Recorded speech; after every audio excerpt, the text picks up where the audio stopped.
In 1895, five businessmen opened a 90-acre amusement park on the shore of Lake Erie and printed four words on every ticket, every poster, every piece of advertising the park would produce for the next 7 decades.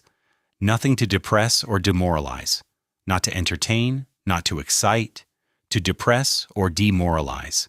The language of a promise, not a slogan.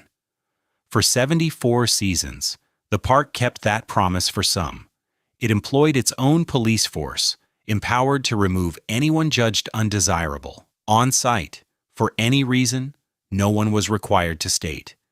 It built the largest carousel to run continuously in the state, uninterrupted, for 59 years.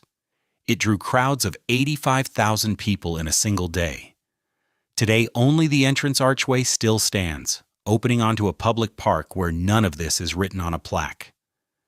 This is the story of what a promise printed on a ticket required, and who it required it of. Chapter 1.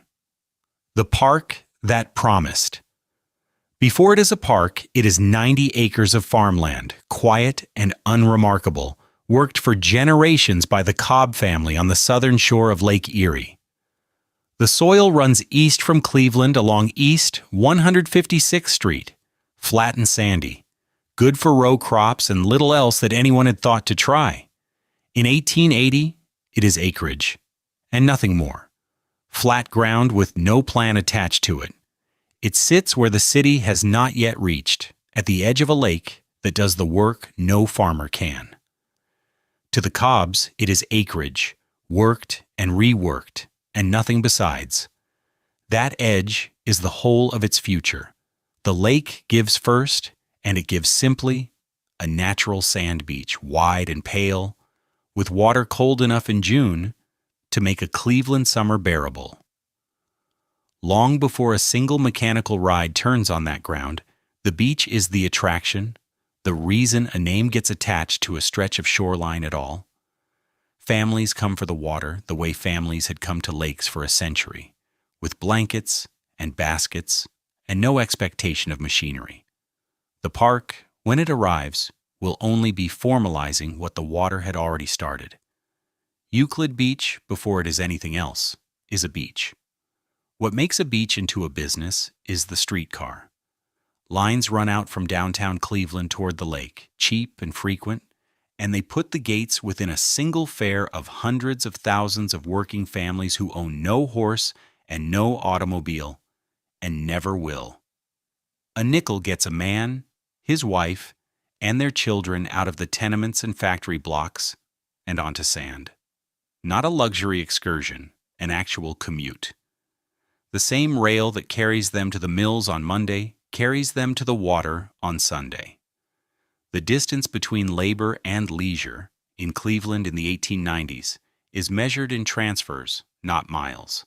On October 23, 1894, 5 men make the beach official: John Irwin, Hylas Gladwish, Albert Thompson, John Flynn, and Jerome Burroughs file incorporation papers for a resort they intend as the Midwest's answer to Coney Island. The same crowds, the same nickel economy, the same promise of a day bought cheap. New York already has its model. Cleveland, they believe, only needs its own version of it, built on cheaper land with the same streetcar logic. 5 signatures, and a stretch of former farmland becomes, on paper, a business. The park opens for its first season on June 22, 1895, under a manager named William Ryan. There are vaudeville acts. There is a beer garden.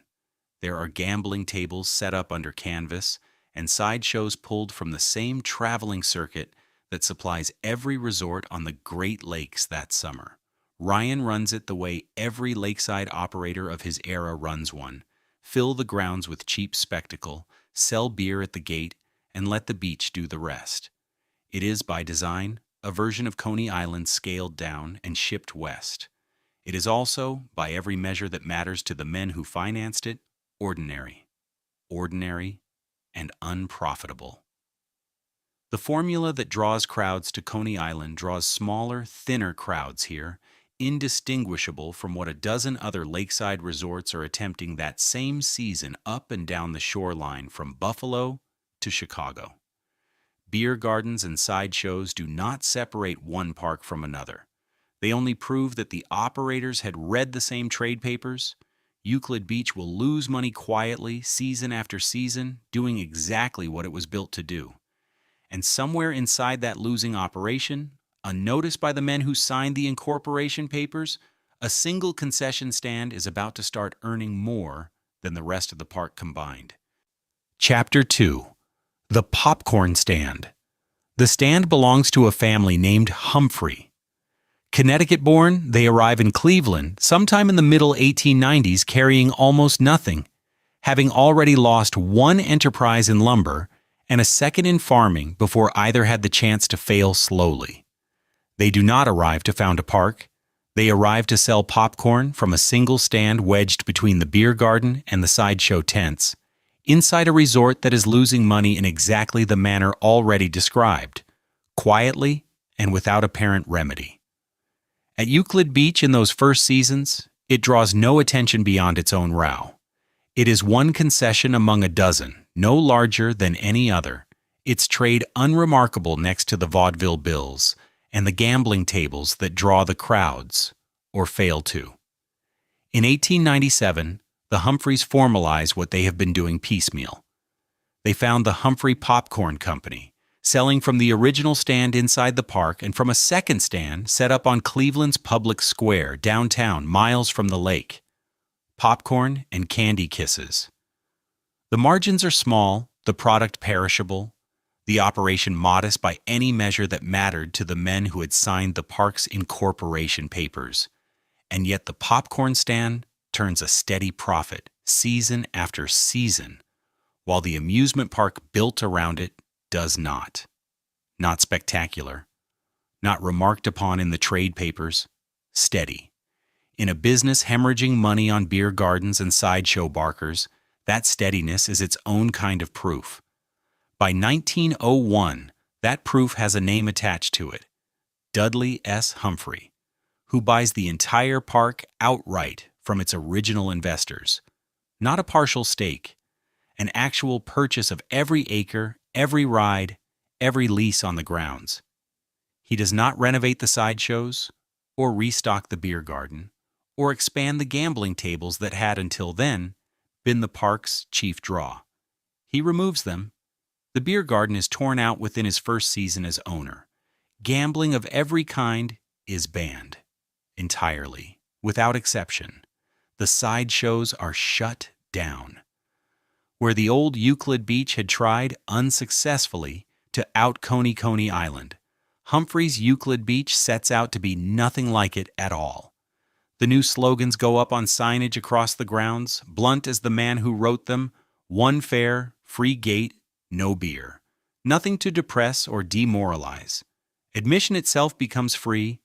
Visitors pay only per ride, a structural change as consequential as any of the moral ones, since it means the park now profits from crowds that are large, orderly, and inclined to return rather than from crowds merely willing to pay once at a gate. A dress code is enforced at the entrance. Visitors judged inappropriately attired are turned away before they reach it. Inside, Humphrey's own hired park police, his police, not the city's, remove anyone judged disorderly. A private force answerable to a popcorn seller who now owns 90 acres of lakefront, and the moral tone of everyone who walks onto it. The stand by the sideshow tents has become, within 4 years, the office from which the whole park is governed. Attendance climbs through the decade that follows. Cleveland families who would not have brought their children to a beer garden and a gambling hall bring them instead to Humphrey's version of the same 90 acres, adopting it gradually and then completely as the respectable alternative to every rowdier resort on the lake. What those families are walking into in 1910 has not been built yet. 9 years stand between the popcorn stand and the ride that will define the park in every photograph taken of it for the 6 decades to follow. Chapter 3. The Carousel and the Wheel. In 1910, the wait ends. A crew assembles the new ride piece by piece on a concrete slab near the lake path, working the way carousel builders of the era always work. Frame first, then the gears, and the center pole. Then the horses lifted into place one by one until the ring closes. A ring of more than 50 hand-carved horses, no two identical manes frozen mid-toss, flanks painted in the gaudy palette that only a woodcarver working for children ever risks. Cherry reds, brass yellows, the kind of blue that does not exist on any real horse. 2 chariots ride among them, ornate as anything Humphrey has put up on the grounds, gilded and scrolled for parents who would rather sit than straddle, their panels carved with scroll work deep enough to hold shadow even at noon.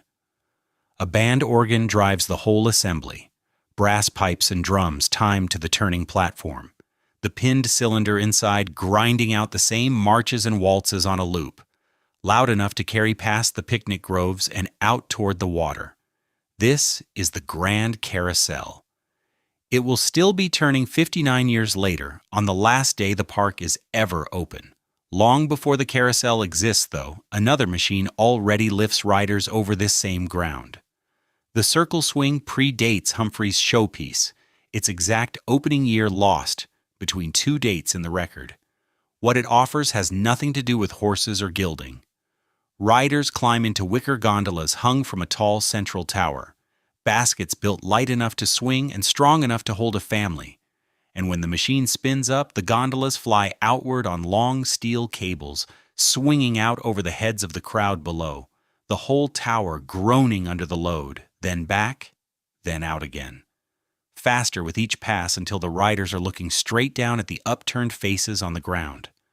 Not a ride you sit through, a ride you hang from. The frame outlasts its own century. In 1927, the park rebuilds the cars as airplanes. Fuselages and wings bolted where the wicker baskets used to hang, chasing the same aviation fever that has gripped every county fair and boardwalk in the country since Lindbergh crossed the Atlantic and put his face on every newsreel and front page in America. Children who cannot yet spell aviator beg to ride the wings. 11 years later, in 1938, the cars change again.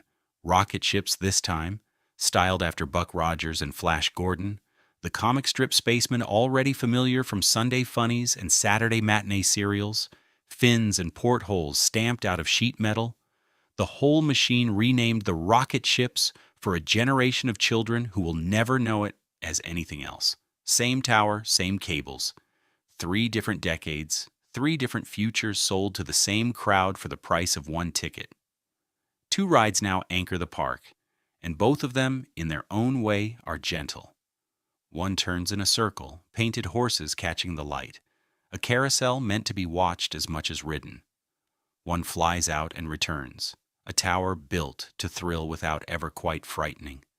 Neither asks a rider to trust anything more than a wooden horse or a swinging cable, and neither is built to break a nerve. That changes soon.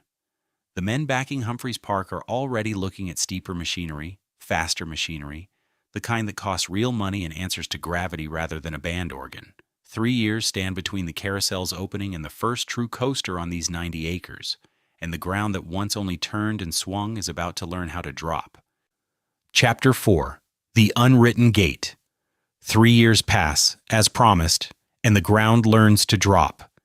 In 1913, Euclid Beach spends $45,000 on the Derby Racer, a side-by-side wooden coaster designed by John A. Miller and built by Frederick Ingersoll, 2 men who are, at that exact moment, rewriting the rule book for what a wooden track is allowed to do to a paying customer. Miller's patents on friction wheels and anti-rollback devices are still new enough to be a selling point rather than an industry standard. A park that hires him is buying not just a ride, but a reputation for speed that its competitors cannot yet match. 2 trains race down parallel tracks, 72 riders at a time, the cars climbing on chain lift with the particular ratcheting clatter that tells a waiting crowd exactly how much height it is about to lose. The fence fills before the first heat runs. Spectators pick a side, a red car or a white one, and cheer it home the way they might a horse, which is the entire point of a ride built to resemble a race, and named before long accordingly. The investment does not linger as debt. Ticket sales retire the full $45,000 within a single season, a payback period fast enough to answer any question about whether Cleveland wanted speed more than it wanted a carousel. The ride is renamed the Racing Coaster, and it runs that way for decades. A fixture that outlasts the paint, the platform, and the wooden track itself, replanked board by board, as each season's frost heaves the ground it stands on. 11 years later, the park doubles down. The Thriller opens in 1924, a wooden coaster with a first drop past 71 feet, the kind of drop that empties a rider's stomach a half second before the track levels and throws the weight back into the seat. It becomes almost immediately the most popular ride on the grounds. More popular than the racing coaster, more popular than the carousel that once anchored the park's entire identity. On the best days of its early seasons, 3 trains run at once, each one built from 3 4-bench cars, each car full. The line at the entrance never quite emptying before the next train locks into place and the ratchet starts again. In a decade and a half, Humphreys Park has gone from a place that sold gentle circular motion to a place engineered to drop its customers 70 feet at a time and sell the drop as wholesome family recreation, printed exactly that way on the signage at the gate. Wholesome is the word on the signs. Behind it sits a policy the park never printed on any sign at all. As early as 1899, Euclid Beach had already been sued over how it decided who could pass through its gates. By roughly 1915, the practice had hardened into something closer to policy. The park, along with its rival Luna Park across the city, admitted black visitors only on certain designated days and turned them away on the rest, a schedule known by word of mouth rather than by any posted calendar. The same private police force enforced Humphreys' nothing to depress or demoralize standard. The officers stationed at the turnstiles, the ones who removed the drunk, who broke up the fights, who escorted out the disorderly. They applied the unwritten rule at the same gates, on the same shifts, as a routine part of admitting the crowd. It required no separate department and no special signage. It needed only the discretion already built into who got waved through and who got stopped for questioning at the turnstile. You could walk the Midway in 1924, buy a ticket for the Thriller, ride it twice, and never learn the rule existed unless you were the one it applied to. It appeared in no newspaper advertisement, no dress code placard, no printed rule handed out at the trolley stop. It was simply enforced gate by gate, shift by shift, season after season, for years, by men whose job description also included keeping the Midway looking exactly as wholesome as the signs promised. The Derby racer would keep running into the 1960s, the gate policy would run almost as long beside it, and the crowds kept arriving regardless, by the end of the next decade, in numbers that would make the 90 acres feel, on the right Saturday, like the entire city of Cleveland had decided to show up at once. Chapter 5. 85,000. In 1930, a new machine went up near the lake, the Flying Turns, and it obeyed no rails at all. Its cars ran open and free through channels of banked wood, banking into each curve the way water banks into a channel, and there was no track underneath to tell them where to go except the wood itself, curved into a fixed shape. Riders felt it before they understood it. The sensation of being thrown, not guided, the car finding its own line through the turn each time. Never quite the same twice. The physics were simple enough to explain and strange enough to ride twice in a row. It was not a coaster in the ordinary sense, the kind with a fixed rail and a predictable drop. It was a chute with cars in it. Cleveland had never seen anything like it. The Flying Turns joined a lineup that had been growing for 3 decades. By the time the ride opened, Euclid Beach had built and operated 7 wooden roller coasters across its history.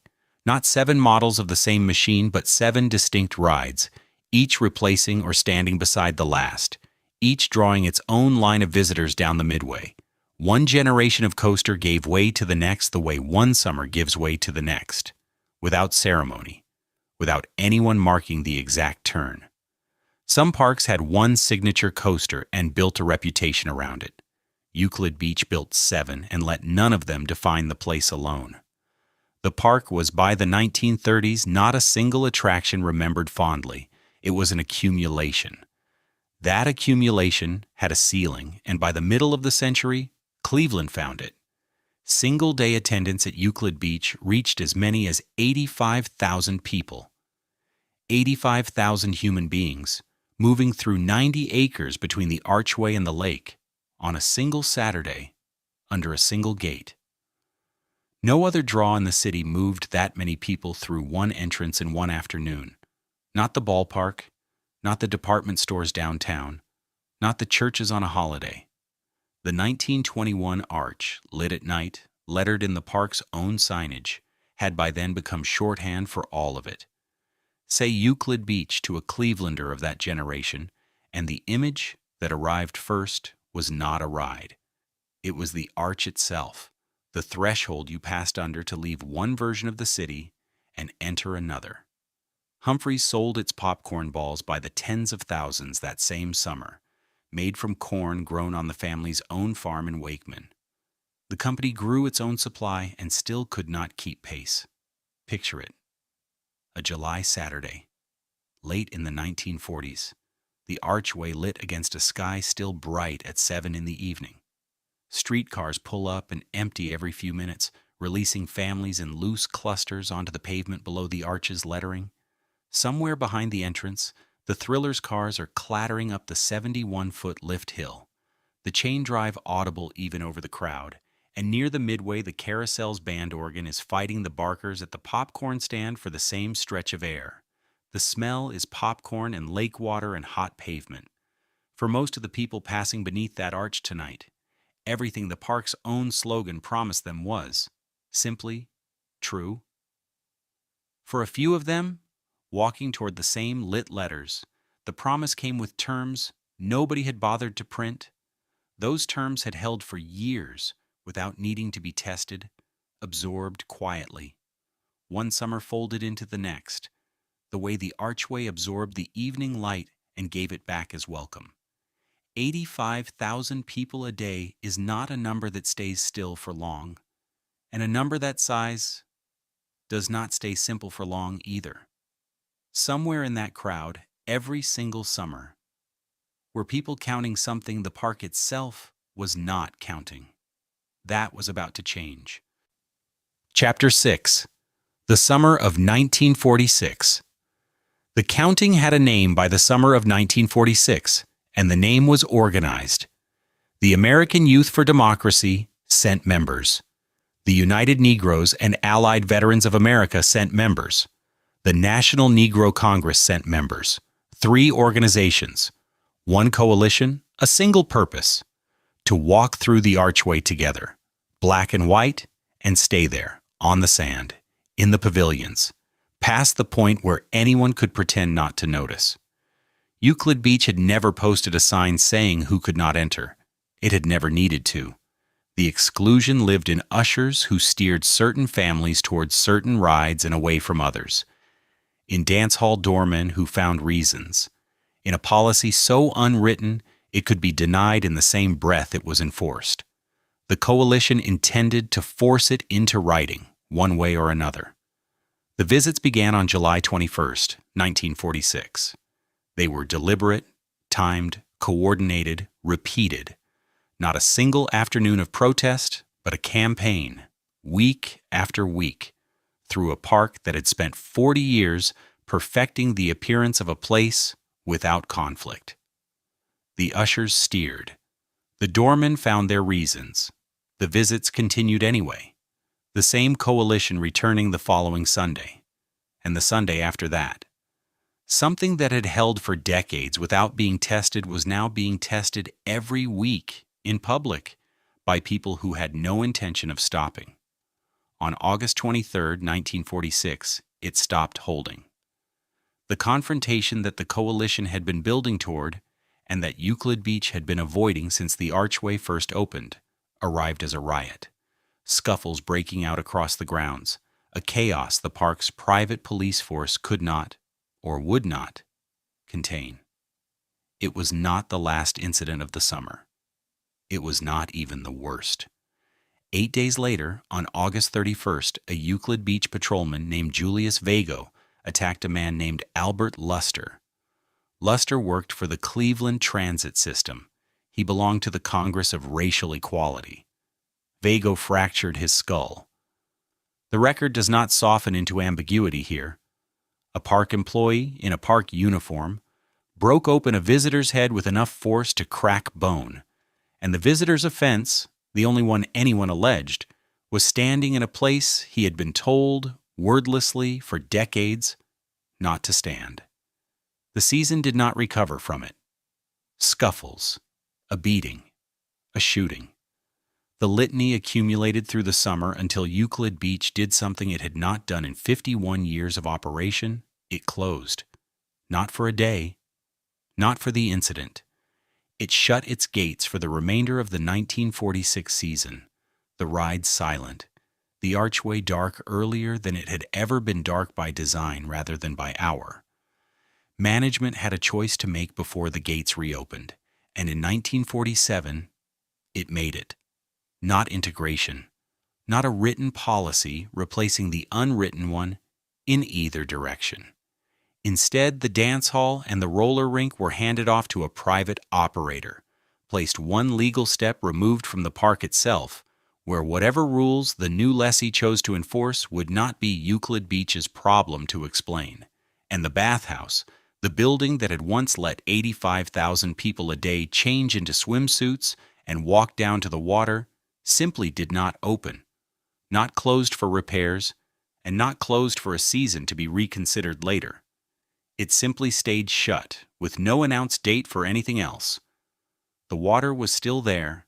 The beach was still there. What Euclid Beach had lost that year permanently was the closest thing it had ever had to an argument for itself, that the archway meant welcome, full stop, for everyone who walked under it. That argument did not survive 1946.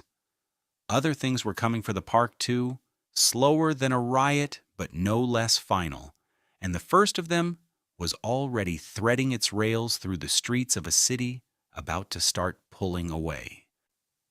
Chapter 7. The Math Turns. The trouble was, arithmetic does not care about nostalgia. For 68 years, Euclid Beach had run on a simple exchange.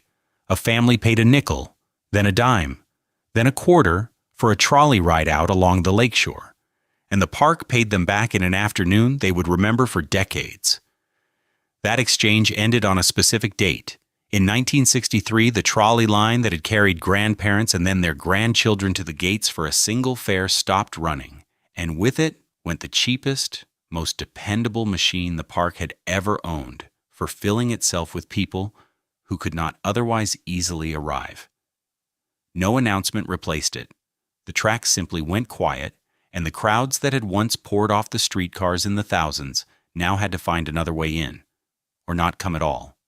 Nothing replaced it in kind. The interstate highway system, spreading its overpasses and clover leaves across northern Ohio through the 1950s and into the 1960s, made a car in a driveway more useful than a trolley stop ever had been, and it made distance cheap in a way Euclid Beach's founders had never had to plan for. A family with a car did not have to choose Euclid Beach. They could drive past it entirely, to Cedar Point, west along the lake, or to Kennywood, outside Pittsburgh, or to Geauga Lake, south, and growing every season the highway improved. The park's oldest advantage, proximity, stopped mattering the moment everyone owned a way around it. What had once been a destination became, for many drivers, simply an exit they did not take. And then the lake itself turned. Lake Erie had given the park its name and its founding appeal. Cool water, a real beach. Relief from a Cleveland summer. Through the 1950s and 1960s, that water absorbed what the region's factories and sewers put into it, more each year, until the beach that had once been the reason for the whole enterprise became a place people were warned away from. The rides had never needed an excuse beyond themselves, but now they ran beside a shoreline nobody wanted to swim from, and a resort built around water was left explaining, implicitly, why the water no longer mattered to the price of a ticket. By the late 1960s, 7 wooden roller coasters were still turning on the same wooden bones they had been built on, some of them dating to the 1890s, most to the years before the Depression. Dozens of smaller rides ran alongside them on structures just as old, none of it built to last 70 years. All of it now demanding the kind of constant, unglamorous maintenance that old wood and old iron require of anyone still asking them to carry passengers at speed. The upkeep did not get cheaper with age. The crowds, thinned by the dead trolley line and the open highway and the ruined beach, did not get bigger to pay for it. Underneath the rides sat 90 acres of lakefront land, taxed accordingly, at rates that climbed through the decade while ticket revenue moved the other direction. 2 lines on a chart that had once run parallel now crossing. Park leadership did not dress the problem up. The taxes were too great, they said, and the revenue was too small. It was not a complaint. It was a ledger, read aloud. On June 7, 1968, Park President Dudley Humphrey stood before that ledger and closed it.